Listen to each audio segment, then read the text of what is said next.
अंगारकी चतुर्थीची कहाणी। अवती नगरीमध्ये क्षिप्रा नदीच्या तीरावर भारद्वाज मुनी राहत होते। त्याने कठोर तपश्चर्या केली होती। ते गणेशाचे नसीम भक्त होते। आश्रम येणाऱ्या मुलांना ते गणेशाची आराधना शिकवत असत। त्यांना मूल बाळ नव्हते। एके दिवशी भारद्वाज मुनी नदीमध्ये स्नान करून काठावर ध्यान करीत बसले। त्यावेळी नारदाची सवारी तेथे आली। नारदांनी त्यांना ध्यानातून बाहेर काढले आणि म्हणाले, हे बघा, गणेशदेव तुम्हाला प्रसन्न झाला आहे। तुमच्या समोर जे त्यांना बाळ आहे तो गणेशाचा तुम्हाला प्रसाद म्हणून दिला आहे। भारद्वाज मुनींना आश्चर्य वाटले।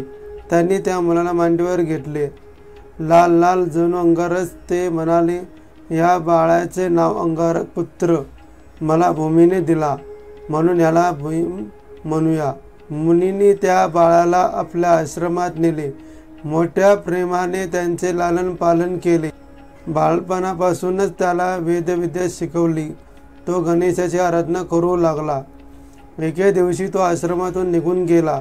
त्याने नर्मदेची परिक्रमा केली।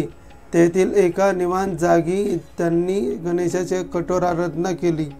संकट चतुर्थीच्या रात्री चंद्रोदयाच्या वेळी अंगारक गणपतीच्या ध्यानात मग्न झाला। त्याची कठोर साधना फळास आली। गणेश प्रकट झाले। ते म्हणाले, वत्सा, तुझे कल्याण असो। तुला काय हवं ते मागून घे। मला धन मान काहीच नको, कीर्ती नको। तुमच्या रूपात मला विलीन करा, मुक्त करा। बाळाची मागणी ऐकून श्री गणेश म्हणाले, तथास्तु।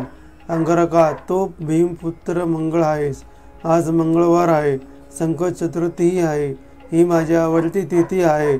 आज तू माझ्याशी एकरूपता प्राप्त तू केलंस। तुझ्यामुळे मी मंगलमूर्ती झालो।